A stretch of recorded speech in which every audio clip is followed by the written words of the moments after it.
wabarakatuh. Waalaikumsalam warahmatullahi wabarakatuh. Waalaikumsalam warahmatullahi wabarakatuh. Ya. Good. Ya, tema yang akan kita bahas adalah pola hidup sehat Rasulullah Shallallahu Alaihi Wasallam sebagai solusi alternatif membangun kesehatan masyarakat. Nah, sebelumnya saya ingin sedikit kritisi tentang tema ini. Nah, kenapa di sini disebut sebagai solusi alternatif? Padahal Rasulullah Shallallahu Alaihi Wasallam itu adalah manusia yang paling sehat. Semasa hidupnya, Rasulullah itu hanya mengalami 2 kali sakit. Bayangkan, orang yang hidupnya 23 tahun hanya mengalami 2 kali sakit, kita jadikan solusinya hanya alternatif saja. Nah, seharusnya kita sebagai umat Islam menjadikan pola hidup Rasulullah ini sebagai solusi utama. Setiap harinya, perilakunya dari bangun tidur sampai tidur kembali adalah tuntunan untuk kita. Oleh karena itu, setiap yang dicontohkan, yang diperintahkan oleh Rasulullah Shallallahu Alaihi Wasallam adalah yang terbaik. Nah, jadi alangkah lebih baiknya solusi ini, pola hidup Rasulullah ini adalah solusi utama. Jadi kita tinggal copy paste apa yang Rasulullah Shallallahu Alaihi Wasallam sampaikan. Terkait ya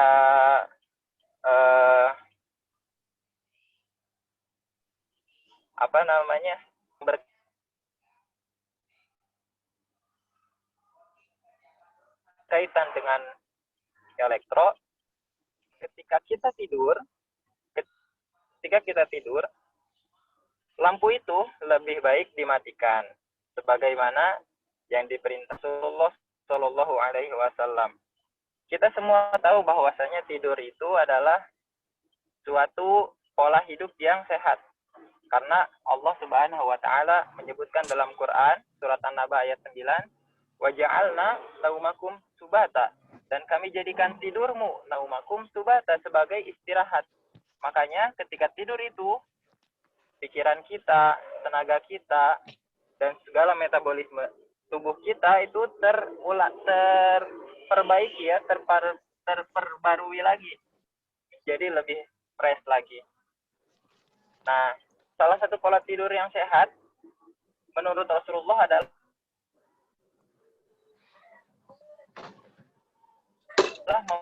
mematikan lampu. Nah, ini lampu yang tera, jadi api. Ada watul ina'a wa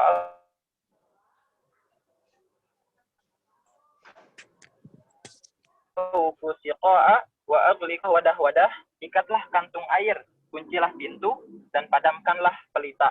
Nah, di sini Rasulullah bilang ke kita ya, bahwasanya kalau kita mau tidur, tutup pintu, tutup wadah, pintu kunci, dan matikan lampu api. Meskipun secara kontekstual, hadis ini babul wurudnya adalah dari sahabat Nabi yang rumahnya terbakar akibat malam harinya beliau tidak mematikan lampu. Tapi kita bisa mengambil makna tekstualnya, yaitu di sini Rasulullah Shallallahu Alaihi Wasallam memerintahkan kita untuk mematikan lampu, mematikan kita. Nah, didukung dengan penelitian-penelitian banyak manfaatnya untuk kesehatan kita.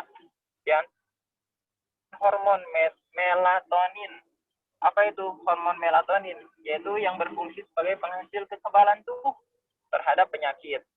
Kemudian dengan mematikan lampu juga kita lebih cepat terlelap dalam tidur. Kemudian dengan mematikan lampu dapat kurangi lemak dan menghindarkan dari resiko obesitas dan meningkatkan kinerja otak. Nah, ini ternyata banyak sekali keutamaan yang didapatkan dari mematikan lampu tidur. Jadi hendaknya kita itu meniru tiap pola yang dicontohkan oleh Nabi Shallallahu Alaihi Wasallam. Bukan hanya ketika penelitiannya sudah ada, tapi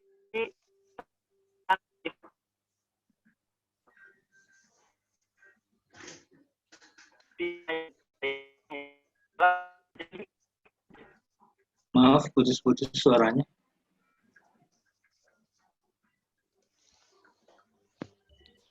suaranya terputus, Fikri, silakan.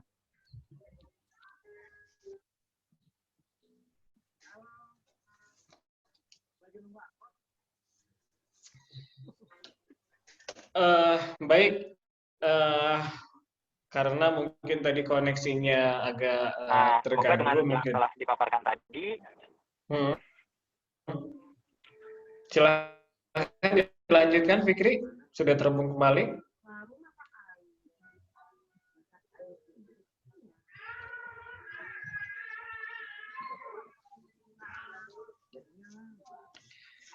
Oke, baik. Mungkin tadi sudah disampaikan ya, gagasan-gagasan besarnya adalah bagaimana ternyata kesehatan ini ya diajarkan oleh Rasulullah SAW, salah satunya dengan apa? Dengan ketika tidur ya, lampu dimatikan ya. Ternyata ketika dia dikaji dengan kajian ilmiah kedokteran, itu Masya Allah gitu, luar biasa ya. Ini sejalan dengan kesehatan ya. Ini sangat membantu kepada proses metabolisme kesehatan ya. Baik, terima kasih kepada Saudara Fikri yang telah sedikit ya memaparkan tentang pendapatnya mengenai bagaimana pola hidup sehat ala Rasulullah SAW ya. Nah, oke. Nanti Bapak harapkan keaktifan dari semua pesertanya, dari semua peserta nanti kita akan coba diskusi sebelum nanti akhirnya akan untuk ditutup oleh materi ya, Bapak Dr. Mulyana. Nah, sebelum itu Bapak ingin dulu menggali tentang bagaimana pendapat-pendapat atau pandangan dari Anda sekalian terhadap tema ini ya. Karena tujuan dilaksanakan tutorial salah satunya adalah untuk membangun cara berpikir kritis ya, dan juga tentunya melatih public speaking kita ya. Oke, nanti setelah penyajian materi yang kedua, Bapak akan berikan kesempatan kepada kalian yang ingin memaparkan pendapat. Jika tidak ada, maka nanti insya Allah Bapak akan tunjuk secara langsung ya. Oleh sebab itu dipersiapkan Anda sekalian untuk sedikit menyampaikan ide atau gagasan Anda terkait tema ini. Oke, mari kita sekarang lanjut kepada penyaji yang kedua ya. Penyaji yang kedua ini, insya Allah kita akan dengarkan langsung dari salah seorang perwakilan jurusan Pendidikan Bahasa dan Sastra Indonesia. Silakan kepada Saudari Nida Najihah ya. Sudah ada Nida Najihah?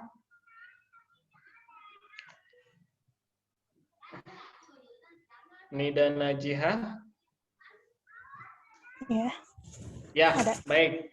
Sudah ada. Baik, silakan Nida Najihah untuk menyampaikan kajian hasil diskusi yang telah Anda lakukan terkait tema ini. Waktu dan tempat Bapak persilakan. Ya, Bismillahirrahmanirrahim. Assalamualaikum warahmatullahi wabarakatuh.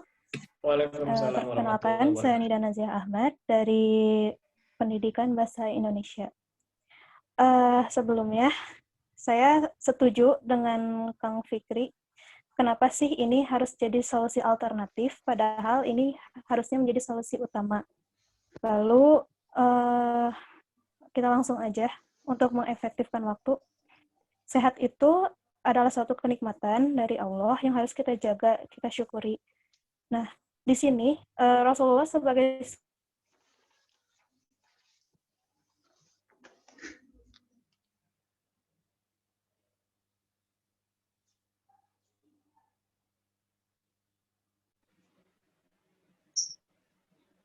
Nida, suaranya?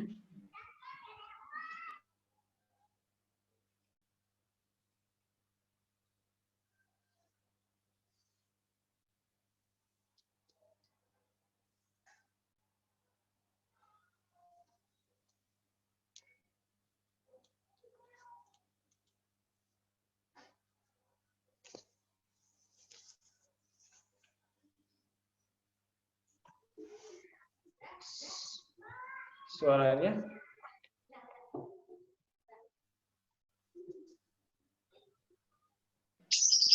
Terputus kayaknya Pak koneksinya. Terputus koneksinya ya. Nggak kelihatan soalnya. Sudah terhubung kembali. Oh ya, silakan Nida. Ya, kita lanjut saja. Pola hidup sehat Rasulullah itu lebih menekankan pada kesehatan rohani terlebih dahulu yang harus diwajibkan. Nah, kenapa sih harus kesehatan rohani atau kesehatan jiwa atau kesehatan mental kita? Karena kesehatan mental inilah yang akan mempengaruhi pada fisik kita.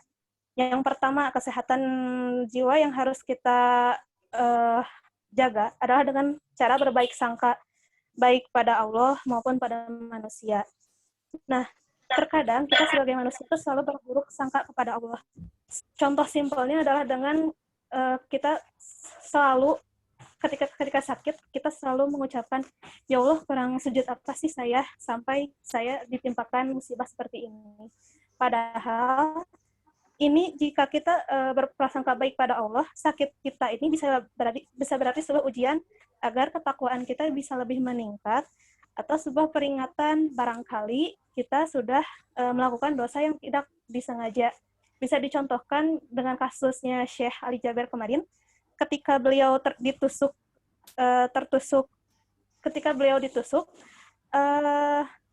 yang beliau ingat adalah mungkin ini adalah sebuah peringatan dari Allah, karena pada malam sebelum kejadian beliau tidak khatam Al-Baqarah. Jadi biasanya beliau khatam Al-Baqarah 3 juz, ini tidak khatam, hanya khatam 2 juz atau 1 juz, jika tidak salah. Lalu ada juga berbaik sangka pada manusia. Kenapa sih kita harus berbaik sangka pada manusia? Ini kadang gimana ya? Memang sudah jadi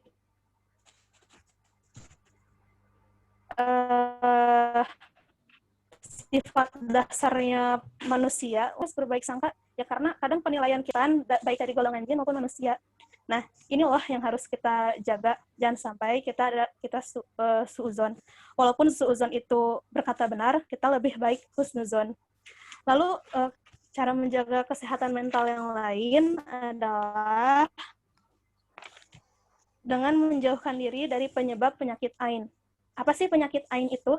Penyakit ain adalah penyakit yang datang dari iri, dengki, dan penyakit hati lainnya. Yang biasanya penyakit ain itu, jika saya membaca di beberapa buku dan menonton kajian-kajian, penyakit ain itu adalah penyakit panas, tiba-tiba, dan langsung meninggal. Nah, ini tuh bukan hanya dikarenakan iri, dengki, atau penyakit hati lain juga, kadang ada juga pujian yang berlebihan tanpa memuji Allah. Seperti kayak, ih, kok kamu ganteng banget, kok kamu cantik banget. Seharusnya kita utamakan dulu, Masya Allah, gantengnya, Masya Allah, cantiknya. Jangan lupa bahwa kegantengan atau kecantikan dan kepintaran itu datang dari Allah. Dan gimana sih cara memproteksinya? 1 menit lagi ya. 1 menit lagi, Nida ya. Yap. Bagaimana sih cara memproteksinya? Yaitu dengan, ya jadilah orang yang jika dikritik tidak membenci, dan ketika dipuji tidak melambung tinggi. Lalu ada memenuhi kebutuhan spiritual seperti sholat dan puasa. Sholat itu memang menenangkan, dan ternyata dalam medis bisa juga untuk melancarkan peredaran darah. Lalu puasa itu menahan diri dari emosi, dan puasa itu ternyata bisa mendetoks racun juga. Seperti itu. Ya, terima kasih. Oke, baik. Terima kasih kepada Nida ya, luar biasa ya paparannya. Jadi memang kesehatan itu tidak hanya terkait dengan kondisi jasmani saja, tapi kesehatan rohani juga perlu dibangun ya dan dibina ya, sehingga dua-duanya bisa berjalan seimbang ya. Oke, baik, kita mungkin masuk ke sesi diskusi dulu ya, 1-2 orang nanti Bapak akan tunjuk ya sebagai perwakilan, atau mungkin ada nggak 1 orang di antara adik-adik sekalian yang ingin menyatakan pendapatnya terkait dengan tema ini. Kalau bisa sih ada keterkaitan dengan jurusan yang diambil oleh masing-masing. Misalkan dari sisi perspektif matematika misalkan, ada nggak sih ilmu matematika terkait dengan kesehatan misalkan? Ada di sini yang mau menyatakan pendapatnya, silakan. Satu orang. Baik Pak, saya saja Pak. Nah, oke, Muhammad. Oke, silakan. Ini dari jurusan mana nih? Silakan. 1 menit PJKR ya. Pak. 1 PJKR. menit, 2 menit. Oke, PJKR dari sisi olahraga seperti apa? Silakan. Ya, 1 menit, 2 menit. kalau dari perspektif saya ya Pak, dari olahraga Hmm. sendiri, saya setuju dengan pola hidup sehat ini. Karena kenapa? Hmm. Dalam olahraga juga penting gitu. Karena kan Rasul itu menyukai mukmin yang kuat kan ya Pak. Nah, misalnya dengan olahraga juga kita bisa menjaga kondisi tubuh kita, sehat jasmani dan rohani kita. Kalau kata dosen saya itu bergeraklah untuk hidup, jangan hanya bergerak karena harus hidup. Yang artinya kita itu harus menjaga diri kita dengan apa? Contohnya misalnya olahraga gitu. Jadi jangan berleha-leha gitu. Misalnya kan kalau kebanyakan diam di rumah, misalnya kebanyakan makan atau apa, olahraga tidak yang membuat penyakit datang kepada kita gitu Pak. Terima kasih Pak. Oke, baik. Paparan yang bagus ya. Jadi memang olahraga juga penting ya, karena tubuh ini butuh diolahragakan gitu biar sehat. Oke, satu lagi ya sebelum kita masuk kepada materi inti, Bapak ingin tahu dari sisi perspektif tadi bahasa sudah, teknik mungkin ya. Ada di sini yang teknik yang ingin menyampaikan pendapatnya terkait dengan ini? Ada Pak. Oke, teknik elektro. Husni, silahkan Husni. 1 menit, 2 menit ya. Ya, bismillahirrahmanirrahim. Assalamualaikum warahmatullahi wabarakatuh. Waalaikumsalam warahmatullahi wabarakatuh. Dari sisi keteknikan, kita untuk menjaga pola hidup sehat itu tidak hanya dalam fisik saja, tapi secara pemikiran kita harus bisa belajar. Karena di teknik sendiri, kita diajarkan untuk berpikir secara nalar dan berlandaskan logika. Jika pikiran kita sehat, pasti dalam fisik juga kita pasti akan sehat. Tapi tidak menutup kemungkinan jika kita tidak belajar dan hanya sekedar main HP tanpa adanya baca buku dan pembelajaran lebih mengenai hadis dan juga Al-Quran, kita tidak akan menjalankan pola hidup sehat yang sesuai oleh standar Rasulullah SAW. Yang pertama yang dari teknik sendiri, asah pikiran kita, jangan fokus terhadap tubuh kita, menyayang orang lain, sayangi diri sendiri dulu, gak apa-apa egois terhadap diri sendiri, asalkan jangan mengalah terhadap diri sendiri. Terima kasih. Assalamualaikum warahmatullahi wabarakatuh.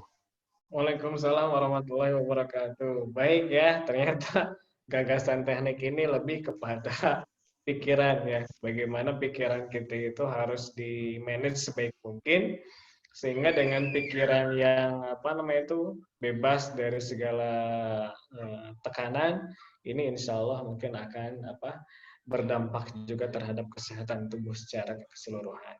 Baik, adik-adik sekalian, tadi sudah kita dengar ya beberapa perspektif ya terkait tema pola hidup sehat Rasulullah SAW ini ya, dari jurusan teknik, kemudian dari jurusan olahraga, kemudian dari matematika dan bahasa. Nah, sekarang kita waktunya mendengarkan ya seperti apa sih pola hidup sehat Rasulullah SAW itu, sehingga tadi sudah disampaikan oleh Fikri bahwa Rasulullah itu selama hidupnya itu hanya 2 kali sakit gitu ya. Nah, ketika kita mengetahui tips-tipsnya, kemudian kita menjalankannya, insya Allah ya, mudah-mudahan kita semuanya bisa terhindar dan bisa mengantisipasi wabah COVID Corona ini. Karena COVID Corona ini penyebarannya luar biasa, begitu cepat ya. Nah, insya Allah yang akan jadi pemateri inti kita, itu alhamdulillah sudah hadir ya, Bapak Dr. Mulyana Abdillah, MAG. Insya Allah beliau yang akan menyampaikan tema inti ini. Bapak harapkan kepada adik-adik sekalian pada kesempatan kali ini harap disimak dengan baik, kalau bisa dicatat ya, dicatat apa-apa saja poin-poin yang penting sehingga nanti itu bisa bermanfaat di kehidupan kita sehari-hari. Baik, untuk mempersingkat waktu, mungkin Bapak langsung saja berikan waktunya kepada Bapak Dr. Mulyana Abdillah MAG. Waktu dan tempat maka Bapak dipersilahkan. Hatur Ya, nuhun. makasih. Assalamualaikum warahmatullahi wabarakatuh. Waalaikumsalam warahmatullahi wabarakatuh. Terima kasih Pak Ustadz Rindu, Muhammad Rindu, juga penyaji tadi Ade Fikri dan Denida, dan juga semua para peserta webinar ini.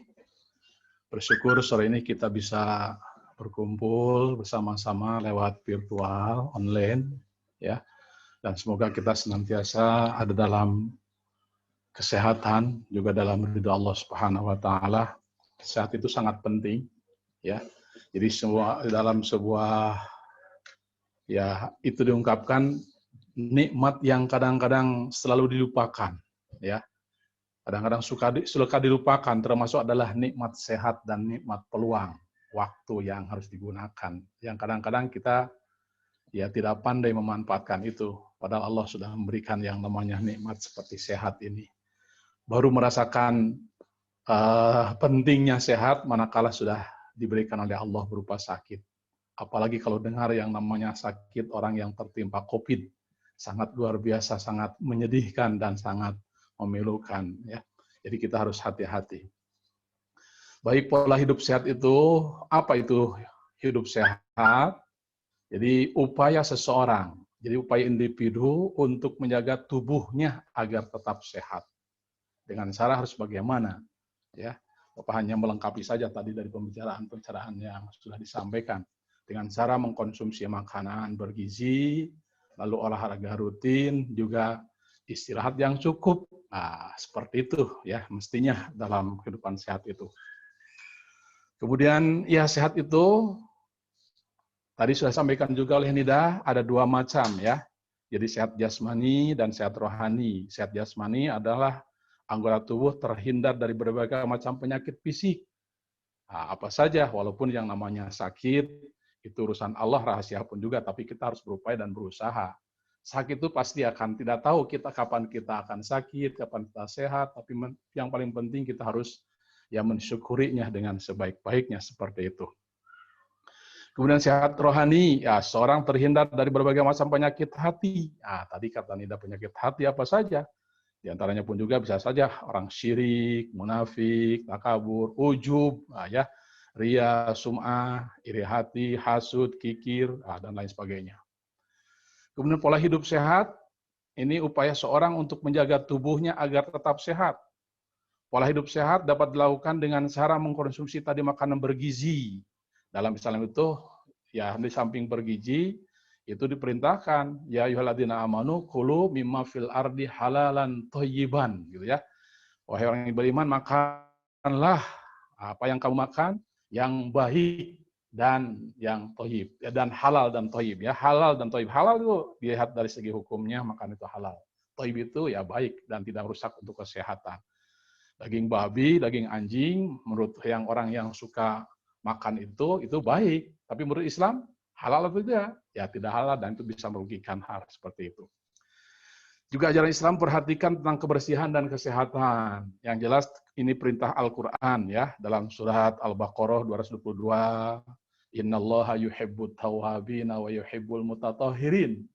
Jadi sungguhnya Allah mencintai orang-orang yang bertaubat dan mencintai orang-orang yang mensucikan diri. Ini jelas argumennya ada dalam Al-Quran ya.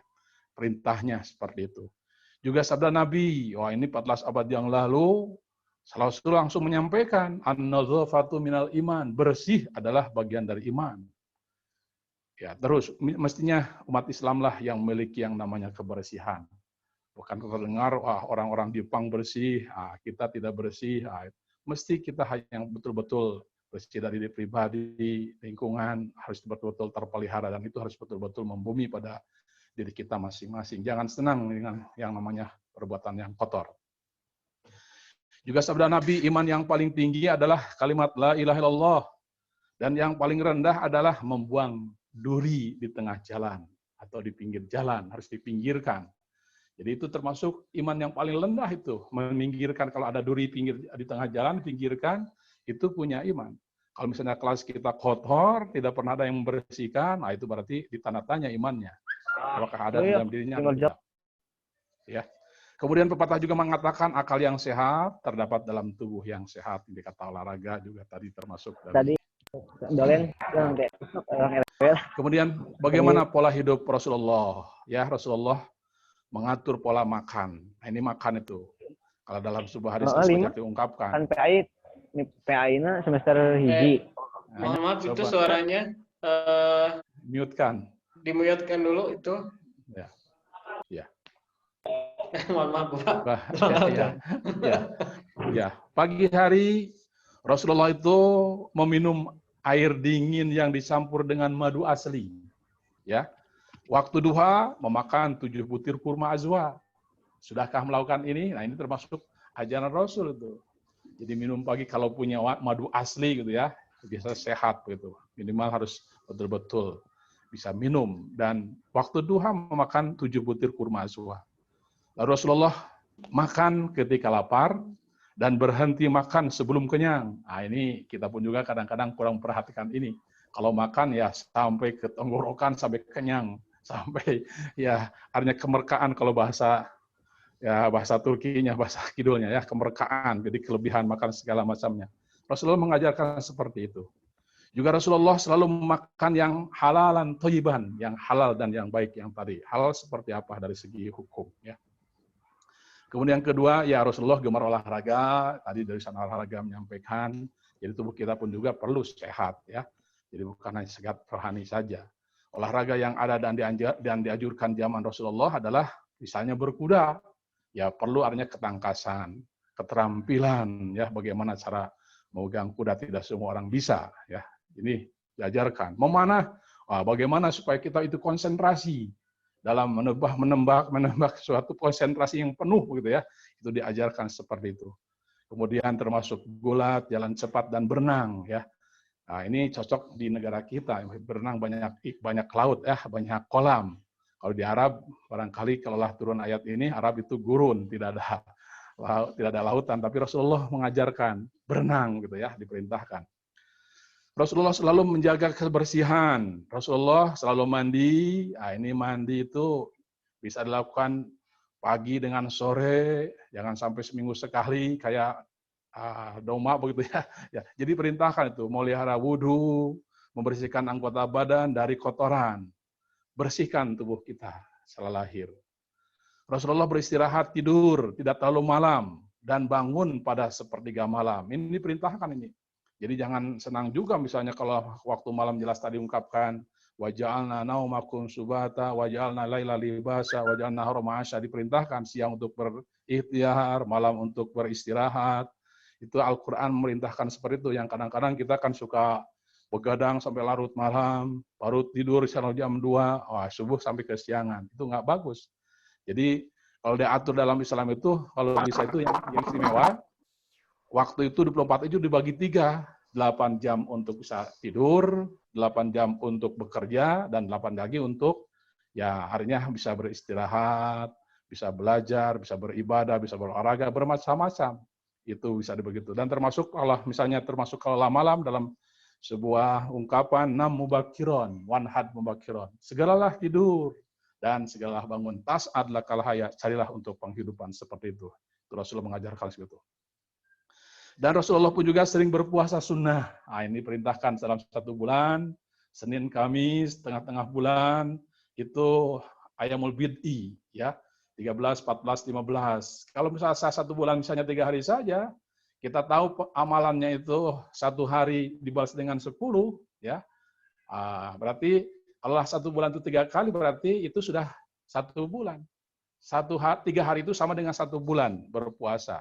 Terus menerus ya berpuasa sehingga puasa seperti puasa penuh lah.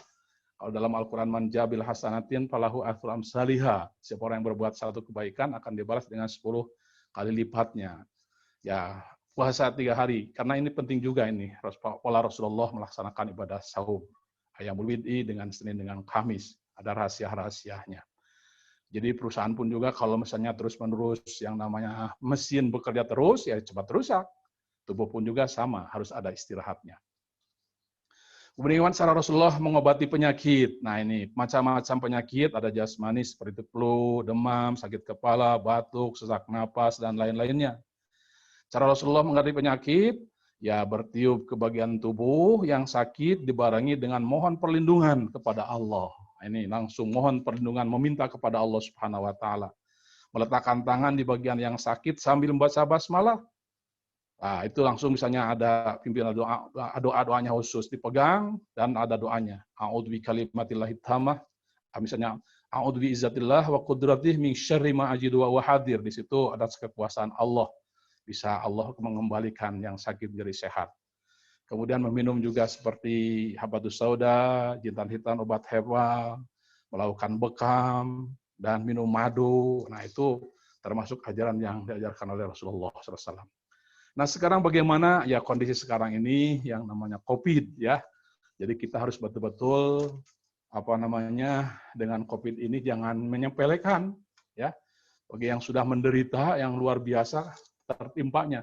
Walaupun COVID ini sebenarnya zaman Rasul sudah ada. Zaman Rasul pun juga dulu zaman Rasul COVID sudah ada itu.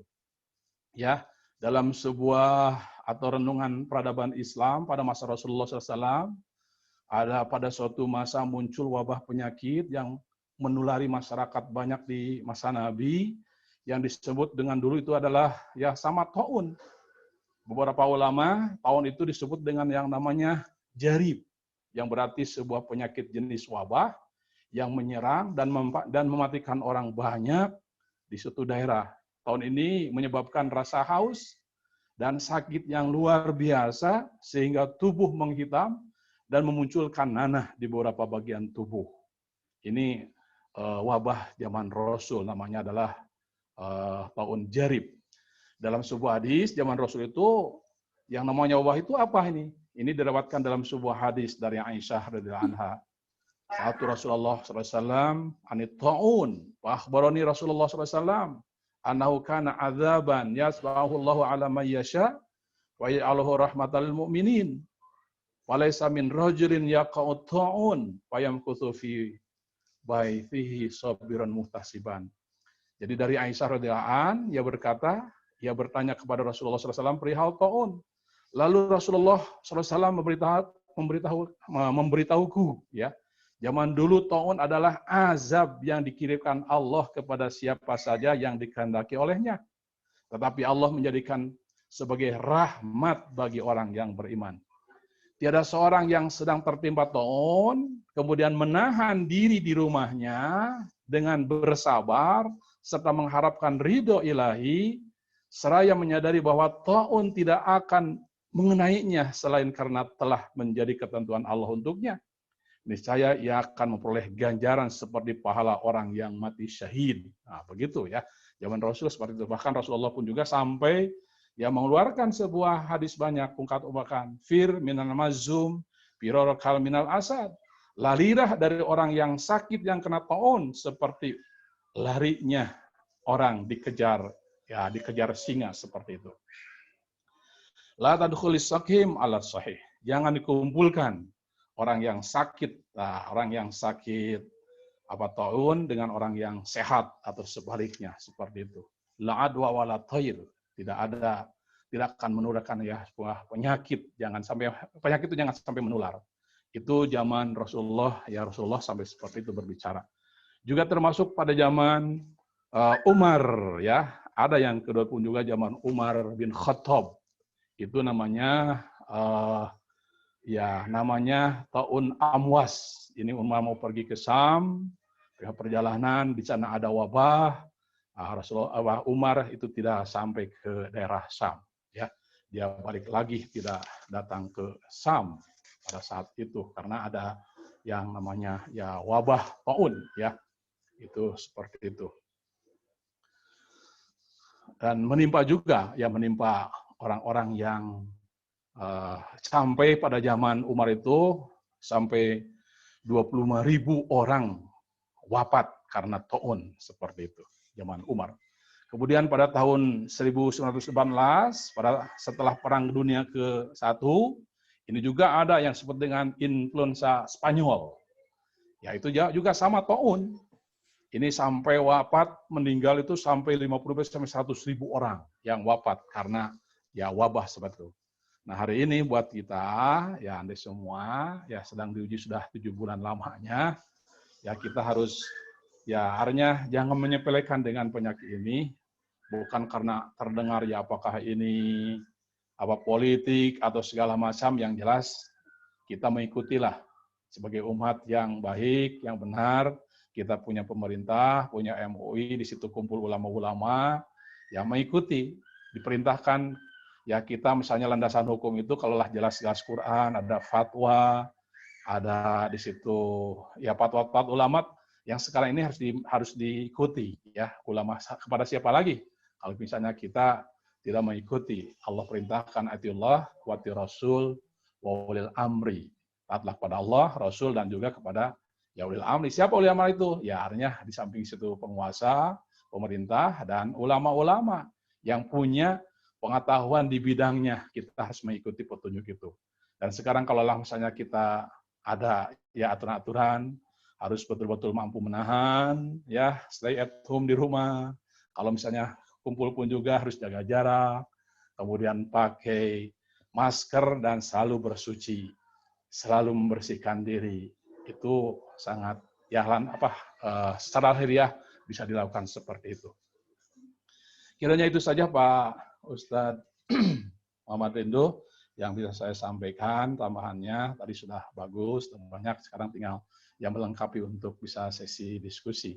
Mohon maaf kalau ada hal yang kurang pas dan berkenan. Terima kasih. Assalamualaikum warahmatullahi wabarakatuh. Waalaikumsalam warahmatullahi wabarakatuh. Masya Allah, luar biasa sekali ya materinya, sangat lengkap sekali terkait dengan pola hidup sehat Rasulullah SAW ya. Baik nih, alhamdulillah materi sudah dipaparkan barusan oleh Bapak Dr. Mulyana. Nah, baik, sekarang kita akan coba masuk ke sesi diskusi ya. Barangkali mungkin ada yang ingin bertanya atau ada yang masih tadi belum jelas terkait dengan materi ini.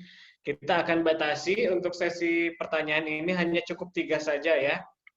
Baik, kepada yang ingin bertanya langsung saja diaktifkan mikrofonnya, silahkan. Ada yang ingin bertanya? Izin bertanya Pak. Boleh bertanya Pak? Nih, siapa yang duluan nih? Tadi siapa yang duluan? Saya kedua. Nah, ini Bapak tidak terlihat. Yang pertama ada mungkin dari jurusan lain. Oke, ada yang barusan, silakan. Bapak tidak. Oke, Faruk ya. Silakan ya, Faruk. Sebelumnya kedengaran jelas Pak? Jelas. Sebutkan nama dan jurusannya ya, kemudian langsung ke pertanyaan aja ya. Iya. Atau misalkan masukkan. Assalamualaikum warahmatullahi wabarakatuh. Bismillahirrahmanirrahim. Assalamualaikum warahmatullahi wabarakatuh. Waalaikumsalam warahmatullahi wabarakatuh. Perkenalkan saya Faruk dari Pendidikan Teknik Mesin. Sebetulnya ingin bertanya Pak, karena ini termasuk keluh kesah pribadi Pak selaku anak teknik dan mungkin mahasiswa yang lain, di mana biasanya kendala kita mahasiswa terutama menjelang semester akhir itu di pembagian waktu Pak, atau manajemen waktu itu. Sedangkan tadi kan dijelaskan juga kalau dalam Islam 8 jam untuk tidur, 8 jam untuk kerja, dan 8 jam untuk hal yang lain. Nah, sedangkan kenyataan yang dirasakan biasanya nggak seindah itu gitu Pak. Maksudnya pasti ada saja hal yang dimana di luar dari konteks seharusnya. Nah, dalam sudut pandang Islam sebenarnya manajemen waktu itu pembagiannya berdasarkan apa aja Pak, atau skala prioritasnya dalam pembagian manajemen waktu itu seperti apa? Misal nomor 1 apakah Allah dulu, terus baru yang kedua apa, ketiga apa, mungkin bisa dijelaskan Pak supaya kita semua bisa membagi waktu secara tentunya secara Islam. Terima kasih. Baik, terima kasih Bapak Dr. Mulyana. Mau ditampung dulu atau mau langsung dijawab Bapak? Tampung dulu aja. Yang jawabnya nanti mahasiswa dulu. Oh, baik, siap, Bapak. Nanti lagi.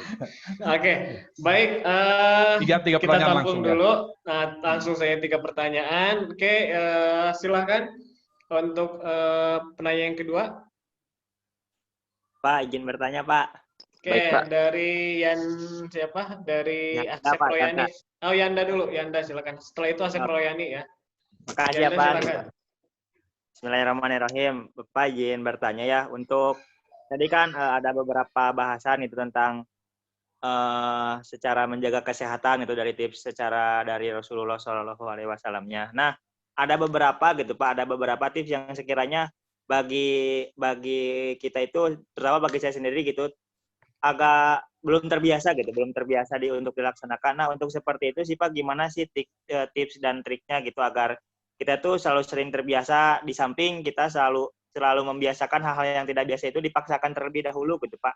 Jadi awalnya tuh seperti apa dulu gitu, apakah harus dengan pembiasaan yang lebih atau selain dari paksaan itu sih Pak.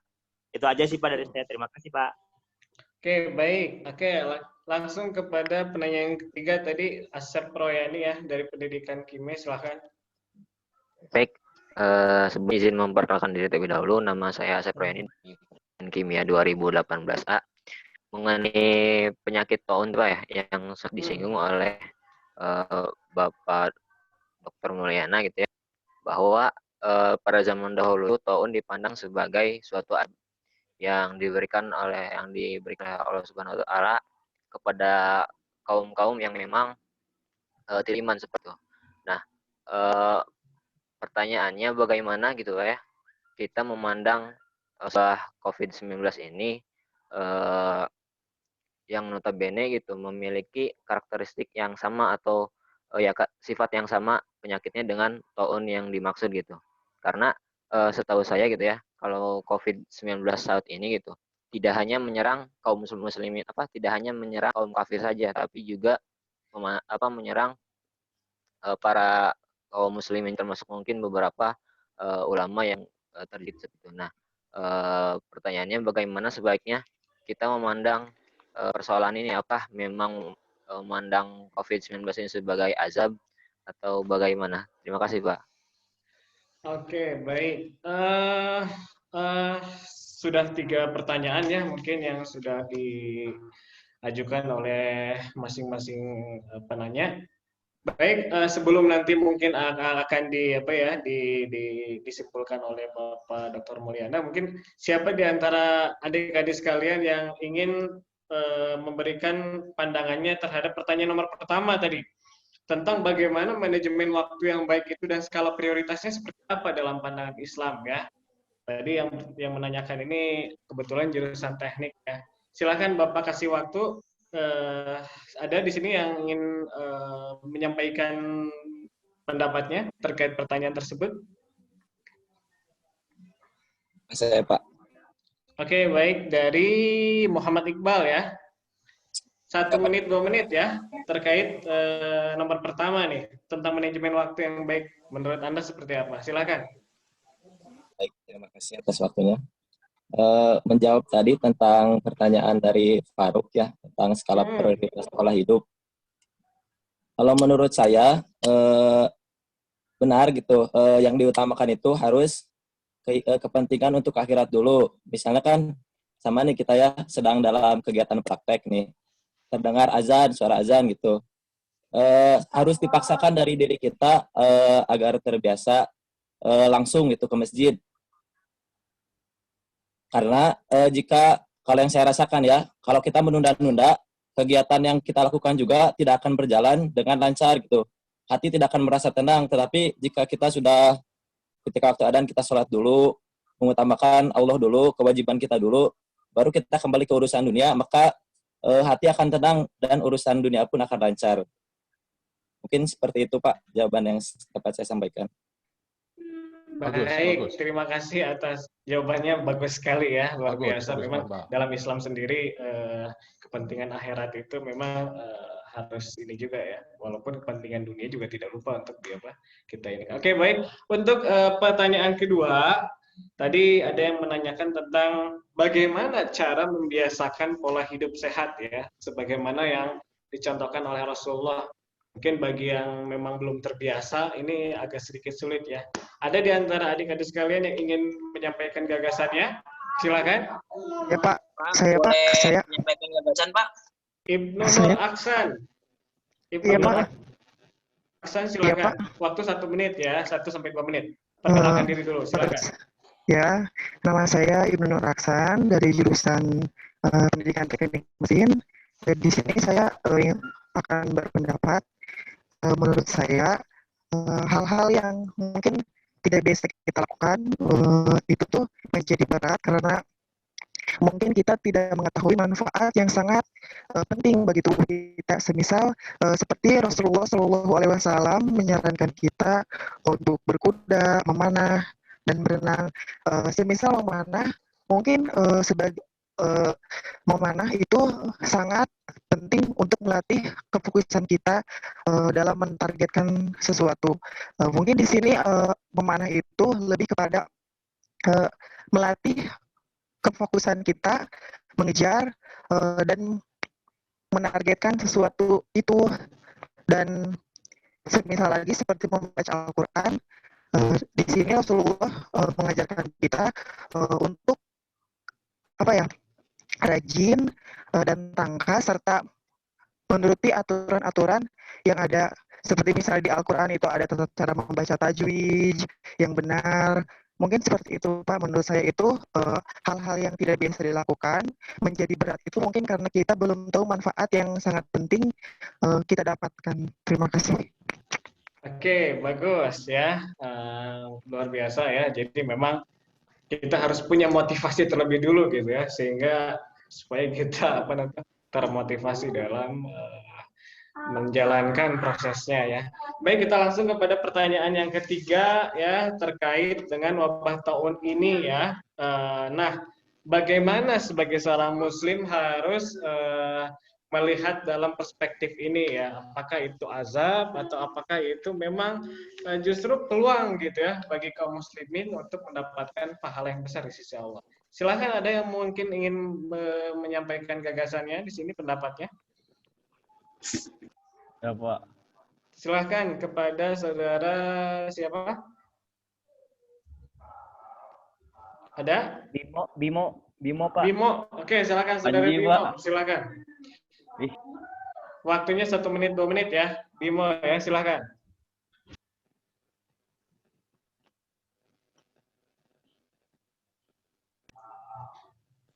Silakan. Bimo. Pak, mohon maaf Pak, itu tadi yang bicara bukan saya Pak. Siapa? Panji? Saya aja Pak. Pak saya aja Pak. Saya Pak Husni Pak. Oke, Bapak ini aja deh. Tunjuk Saya saja aja, Pak. kepada Rion Saya, aja, Pak. Rion Hendrianto, silakan.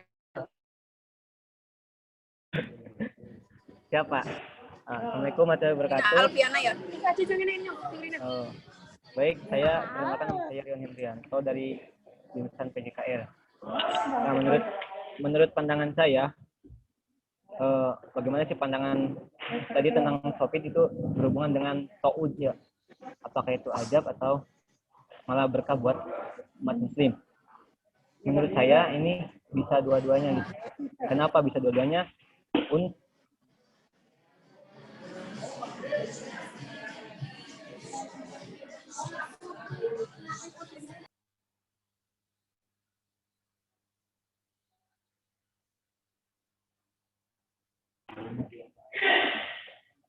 Halo, tes. Suaranya, oke, silakan. Terus? Oke. Jadi dikatakan ajab bisa karena kehidupan dilihat dari kehidupan di dunia ini sudah sangat menyimpang gitu. Banyak kehidupan yang menyimpang yang menurut dari ajaran Islam. Contohnya banyak pembunuhan. Meskipun itu pembunuhan itu sudah ada dari zaman dulu. Tapi untuk zaman-zaman sekarang, kenapa COVID ini dikatakan sebagai ajab? Mungkin Allah untuk menyuruh kita agar selalu tetap bersyukur dalam keadaan apapun, untuk bisa lebih dekat kepada Allah, menjalankan hal-hal yang diperintahkannya dan menjauhi larangan-larangannya. Untuk itu, di balik ajab ini pasti ada berkah. Nah, berkahnya apa? Kita selaku umat muslim harus tetap menjaga etika-etika dalam pergaulan sesama muslim. Di antaranya kita harus tetap saling menghargai dan jangan lupa untuk tetap beribadah kepada Allah. Mungkin itu pas dari saya. Oke, baik ya. Cukup bagus ya gagasan pendapatnya. Baik, karena kita waktunya memang singkat ya, mungkin kita akan sedikit mendengarkan ya penjelasan mungkin dari Bapak Dr. Mulyana mungkin terkait dengan pertanyaan yang tadi. Waktu dan tempat Bapak Dr. Mulyana silakan mungkin. Ya, terima kasih. Tadi maaf ya, tadi di mute kan gambarnya. Saya lupa, nggak kelihatan. Yang pertama tadi tidak ada yang mengingatkan lagi. Tidak ada yang mengingatkan lagi, ini tadi langsung dimatikan, jadi lupa. Jadi langsung saja, ya makasih nggak apa-apa supaya hafal. Tapi kalau yang pertanyaan pertama, itu camat saya itu, di asrama. Jadi sudah kenal saya, yang lainnya banyak yang belum kenal. Ya, Muhammad Faruk ya, bukan Muhammad Faruk. Jadi Faruk itu camat saya di asrama. Tapi sekarang asramanya sama, hanya harus keluar dulu semua karena COVID itu. Ya alhamdulillah Faruk ya, pertanyaan Anda ya, bagus sekali. Anda terakhir sekarang sudah mau skripsi, kadang-kadang suka ambil supaya betul-betul pikiran yang amat jernih, yang amat ya perlu pemikiran yang sehat segala macam ya, bangun malam misalnya itu artinya bagus, walaupun memang idealnya tadi waktu itu sepertiga yang penting 1/3-nya itu 8 jam itu bisa terlaksana.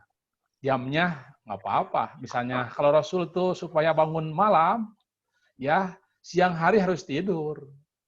Bisa tidur yang siang hari yang paling bagus sebelum zuhur, sebelum waktu sholat duhur misalnya kalau ada peluang waktu ya. Yang jelas 1/3-nya itu 8 jam itu terpenuhi. Misalnya kalau Anda mau bangun jam 2 atau jam 1 ya misalnya sudah lebih awal tidur jam 8, bangun jam 1 langsung melaksanakan misalnya ya di samping langsung sholat malam dulu, memohon pertolongan tadi utamakan mohon dulu. Artinya petunjuk kepada Allah Subhanahu wa taala yang paling penting. Berdoa dulu, mohon petunjuk, arahan segala macam, semua adalah dari Allah. Kalau kita betul-betul urusan kita semua serahkan kepada Allah, insya Allah Allah akan memberikan kemudahan, kelancaran. Tidak ada yang susah bagi Allah Subhanahu wa taala. Setelah itu lalu misalnya ya membuat skripsi ya, tidak yang jelas itu yang tidak boleh yang berlebihan. Semalam suntuk, wah sekarang misalnya ada istilah SKS, sistem kebut semalam, kalau belajar itu semalam saja untuk besok ujian, itu tidak akan sukses. Harus dicicil begitu dalam hal belajar, menggunakan waktunya harus ya efektif, efisien dan efektif harus seperti apa. Dan kita harus bisa mengaturnya seperti itu. Kalau tidak pandai mengatur waktu kasaib, waktu itu bagaikan pedang, bisa menghunus leher kita, bisa membunuh leher kita. Kata orang Arab ya seperti itu. Jadi manfaatkan waktu dengan sebaik-baiknya, ya yang jelas terpenuhi ya untuk bekerja, untuk kuliah, untuk beribadah, untuk ya misalnya kita membuat semacam ya skripsi, akhir tugas segala macam. Yang jelas itu bisa diatur sedemikian yang bagus.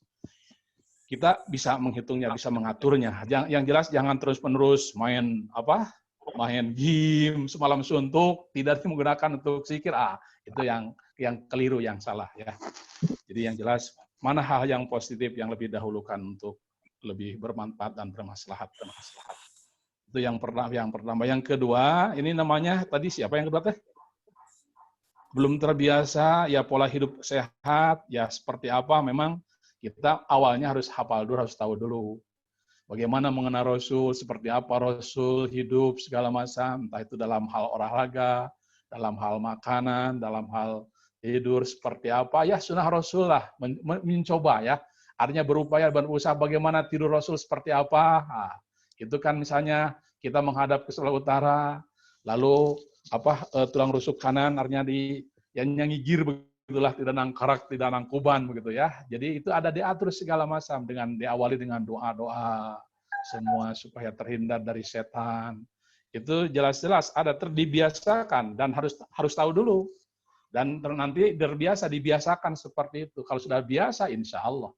Jadi pola hidup ala Rasulullah. Rasulullah seperti apa misalnya dalam hidup itu. Dan kita tahu Rasulullah itu sebagai uswatun hasanah, manusia pilihan yang dipilih oleh Allah untuk dijadikan ya suri tauladan buat kita. Maketlah manusia utama, manusia pilihan, maket contoh yang harus ditiru dan dicontoh dalam kehidupan sehari oleh umatnya dalam segala hal.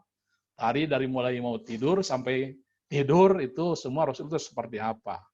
Jadi termasuk misalnya tadi makan pagi, wah tidak tahu, tidak pernah minum, tidak pernah apa-apa, ya harus sehat.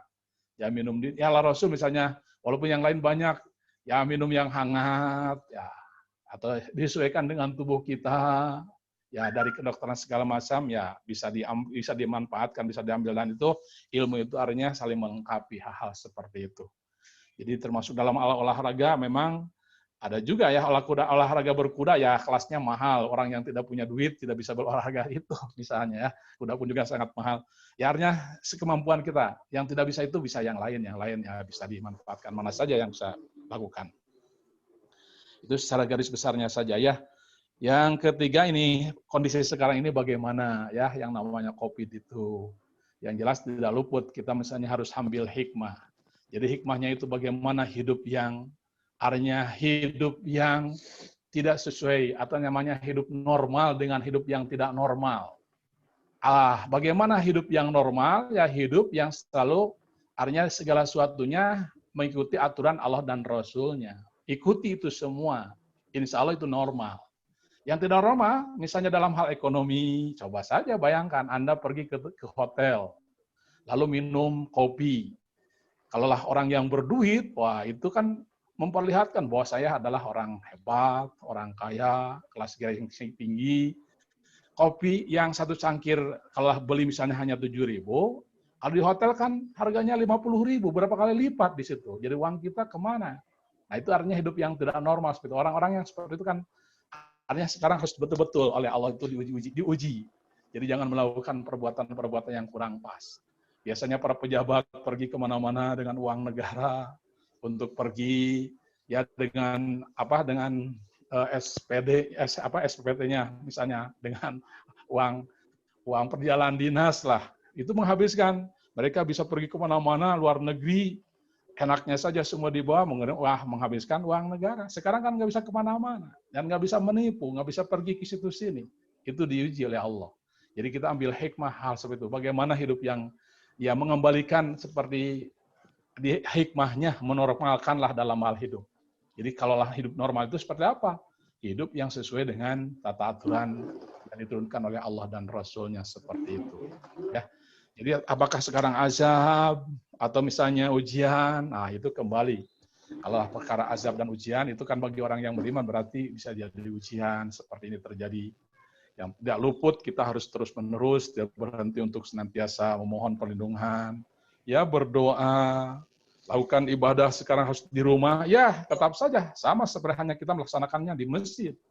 Karena kalau misalnya di masjid pun juga kan tidak tahu apakah orang itu yang kena, apakah saya sehat atau ayah saya atau saya yang menularkan, segala macam kan bisa terjadi.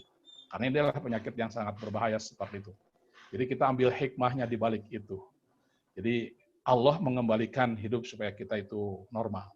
Bagi orang yang ingkar, yang kafir, tentu misalnya bisa saja terjadi kalau ya sesuatu problem itu ujungnya apakah ujian, apakah cobaan, apakah teguran, ya apakah ujian.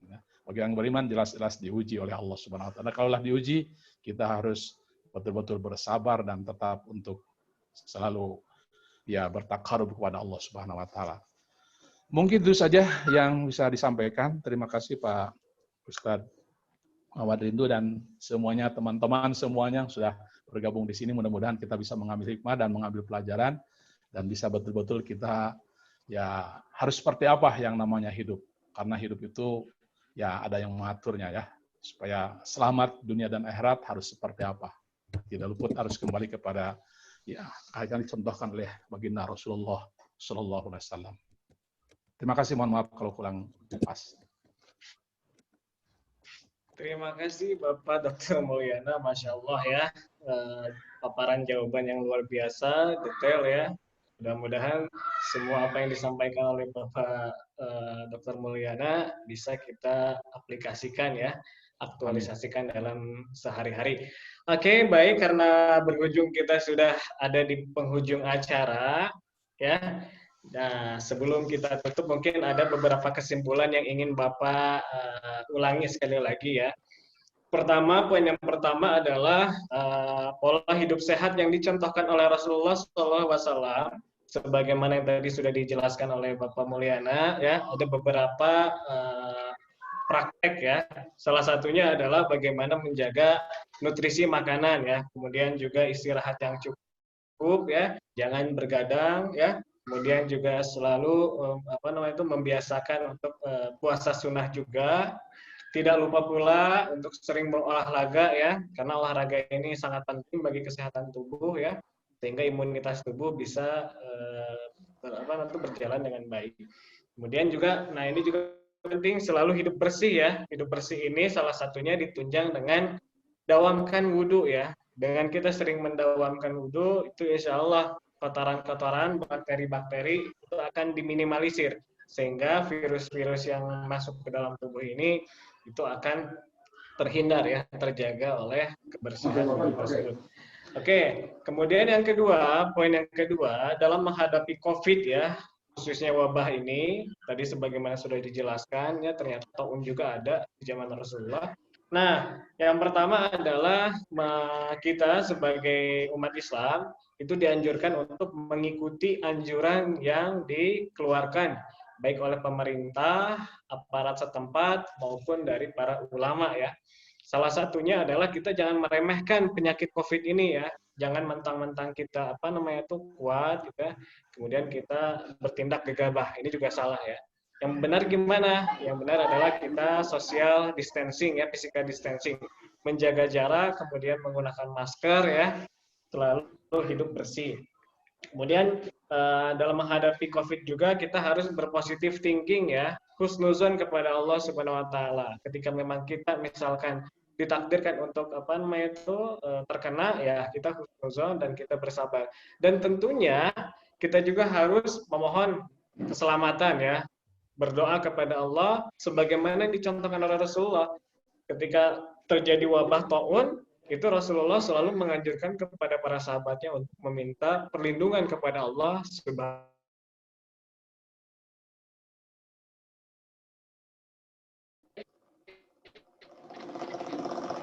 Itu beberapa poin kesimpulan yang Bapak dapat ambil dari diskusi ya, kemudian dari materi yang disampaikan oleh Bapak Dr. Mulyana juga.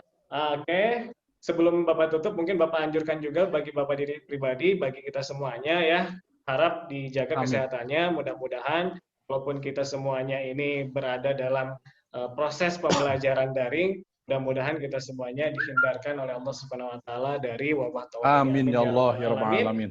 Baik, terima kasih kepada Bapak Dr. Mulyana yang telah menyampaikan materinya.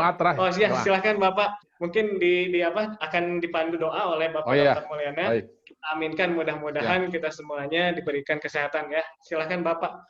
A'udzubillahi minasyaitonirrajim. Bismillahirrahmanirrahim. Hamdan syakirin, hamdan na'imin, hamdan yuafi ni'amahu wa kafi mazidah. Ya Rabbana walakal hamdu walakal syukru kama yanbaghi li jalali wajhikal karim azim sultanik. Allahumma salli ala sayyidina Muhammad wa ala sayyidina Muhammad. Allahumma adfa'anna al-ghala'a wal waba wal fahsya'i wal munkari wal bagh wasyada'ida wal mihana ma dhahara minha wa ma batan min baladina hadha khassah wa min buldal muslimina 'ammah innaka ala kulli syai'in qadir. Allahumma inna nas'aluka al-'afwa wal 'afiyata fid dini wad dunya wal akhirah.